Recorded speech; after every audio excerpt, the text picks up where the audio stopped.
Hello, Happy Valley. Today's video is all about getting our tessellation ready to work on the final piece. So for the last few assignments, we've been creating our stencil, sketching out our ideas, learning what mediums we want to work with, and today it's all about tracing our stencil on our composition and working on our final piece for the tessellation. Let's get started.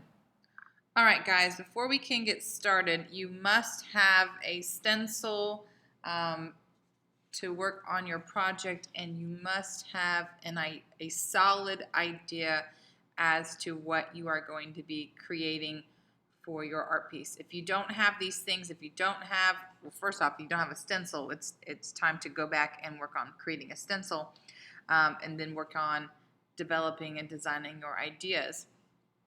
But once you have those materials, you can start. And this piece of paper is a 12 by 12 standard scrapbooking size paper. So you should have gotten this paper, picked this paper up from me, whether that's in the office, you've gotten a hold of me somehow. If not, you can go to a craft store and purchase this paper.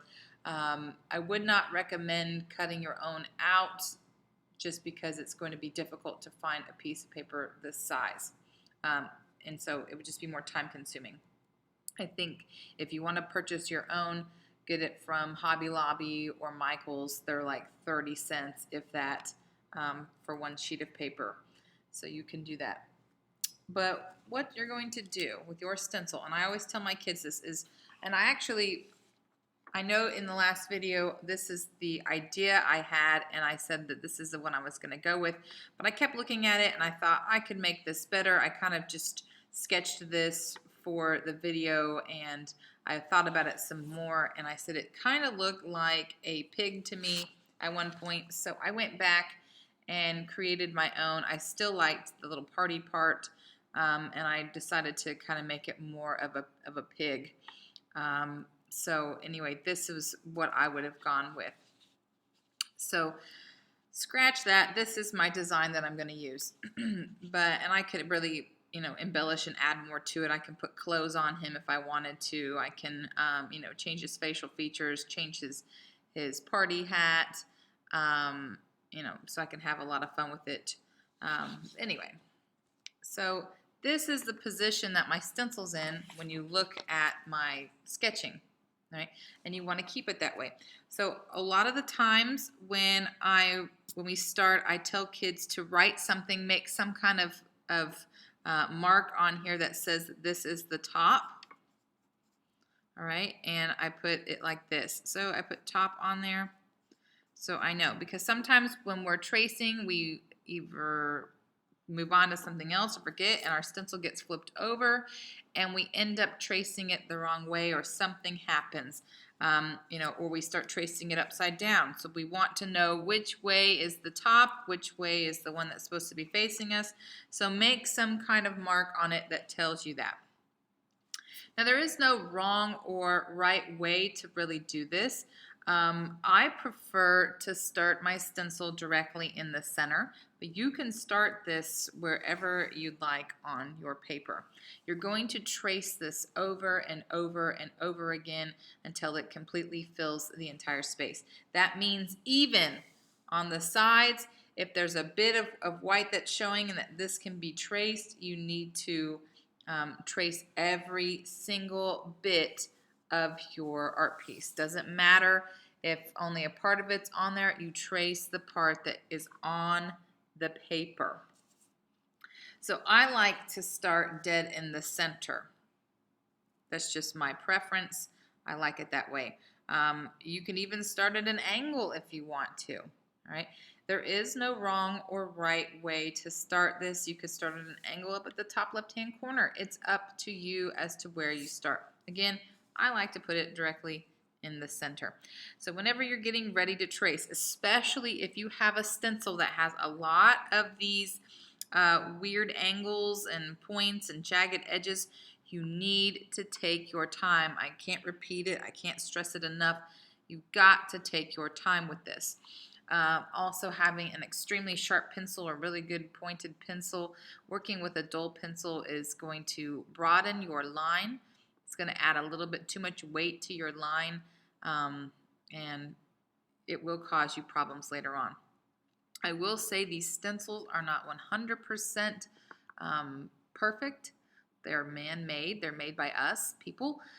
So there are sometimes there's going to be some bumps along the road. You have to sometimes, especially when like pieces like mine that have all these extra little add-ons and doodads onto them, they will cause issues. That's why taking your time is imperative. Also, sometimes they won't line up correctly and we have to kind of fudge it. But once you've got that placed on there, you're going to use your non-dominant hand. So I'm left-handed, that's my dominant hand. My right hand is what I'm going to use to hold it down.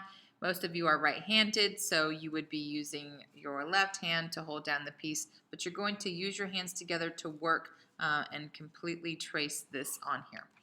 So I'm going to do the first one on film, and then the rest I'll kind of stop the video, but just take your time. And I like, if you watch my fingers, I kind of get really close to the edge, my right hand does, and it holds things down for my left hand. So as my left hand is going, my right hand is helping it along. And that might be something that you need to do to really make sure things get on here perfectly. And if you have really thin pieces, you might have a lot of issues. I've had kids in the past whose stencils are so thin in particular spots that your pencil actually moves the paper and it creates unexpected lines that we didn't really prepare for. So just watching, taking your time, being wary. Notice as I used my left hand to hold down so that I could move my right hand. So there's always a hand keeping this stencil down.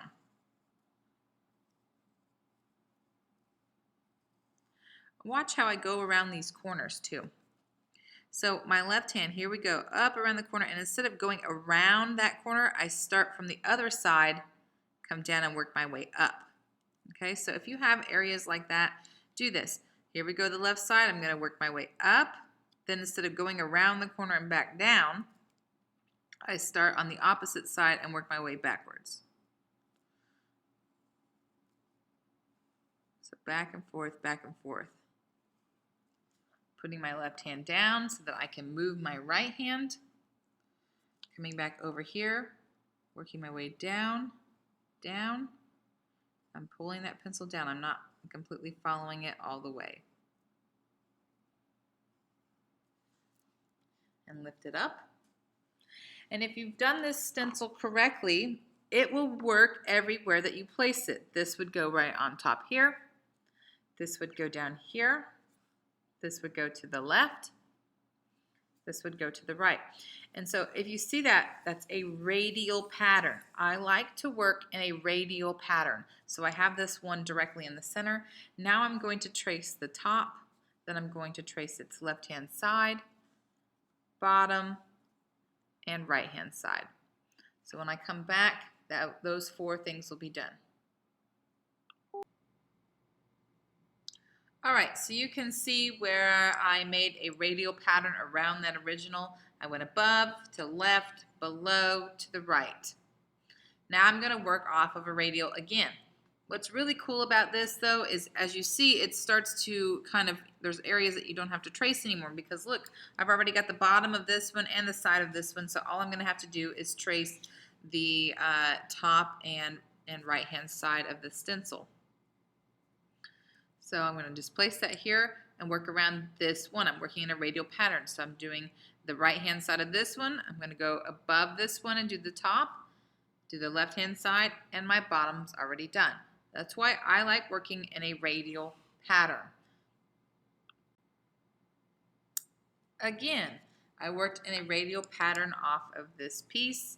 So I did the right hand side, the top, the above, and look at the above. I know that the stencil doesn't fit on there fully, and that's okay. It's supposed to, whatever part fits on the paper is what you are to trace. So there's that one. Then I did the left-hand side. Now I'm going to pick another one to work radial from, and I'm just going to stick with this one right here. So now I've already got the side and the bottom of it, so I need to do the above, I'm sorry, the right-hand side and the above. So you can see I did the right-hand side of what part was on there.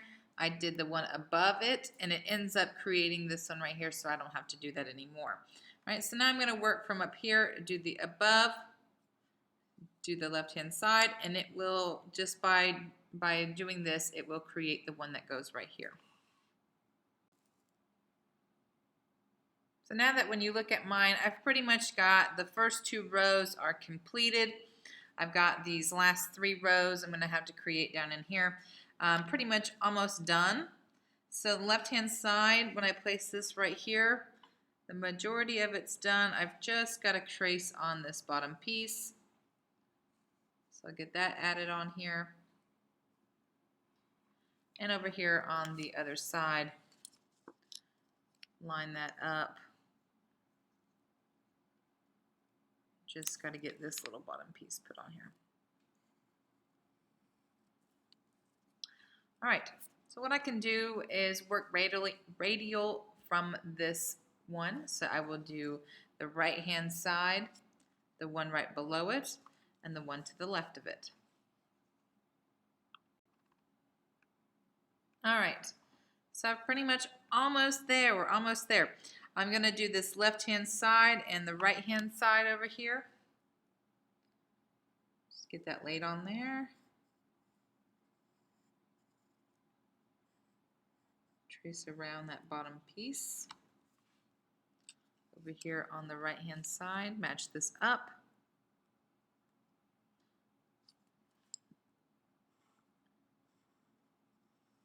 Get that traced. And now all I've got is this bottom row, and it's pretty much done. I've got this one placed on here. So line that up just by adding this on. I've got this one done. And simply this would be my last one that I need to do. Make sure that lines up. Trace this little section on here. And we've got the entire thing traced. Now it comes the more difficult part, and that is preparing and putting on your details on here. So you're going to want to stick with that pencil. Now it's up to you on how you want to do this. If you want to work one character at a time, be my guest. If you want to get them all laid on here with pencil, creating all of your design, so I would be placing the pig on here, put it on each one of these. You know, don't shade in the areas that you're going to leave alone. That's what you're going to do with color pencil or with marker. So just draw your characters on here, adding their details. But it's up to you on how you want to do it. The thing that gets kids mixed up the most is when we work on the exterior parts or the bordered parts. You're going to draw what part you see. So up here at the very top, and that's why it's really good to kind of keep your stencil with you. And I like to work with it. But here is my pig. So I also like really having my sketch, my drawing, so I know. And you're going to have to look at parts and figure out where they are located at. So if you look at mine, the leg, the bottom leg is right here. Right? So that part I can simply draw. And I'm going to sketch out my pig, sketch out his behind. Sketch his little leg on here. Here's his other little arm here. So I'm just going to kind of sketch out the parts that I need. Now I can't see his face. I can only see the bottom of his face, to be honest with you. So here's the bottom of his head. That's all I'd have to draw on here. Here's his little behind. So connect those spaces. And then draw his little curly cute tail.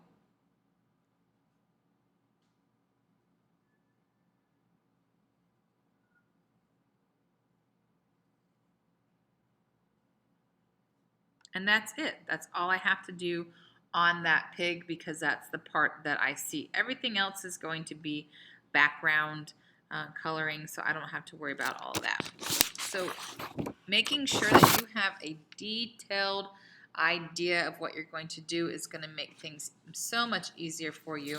On these full ones, obviously you would draw the entire character, but on these parts, you draw what part you see. So down here at the bottom, I'm able to see kind of where his head would be, so I would draw that part of the pig. But anyway, you're going to use your pencil to draw out these details, and then you're going to come back and add color. Whether that's with markers or color pencils, either one I'll accept. You can even blend and mix the two if you'd like to. But that is basically how you get that stencil traced on to make your tessellation. Good luck.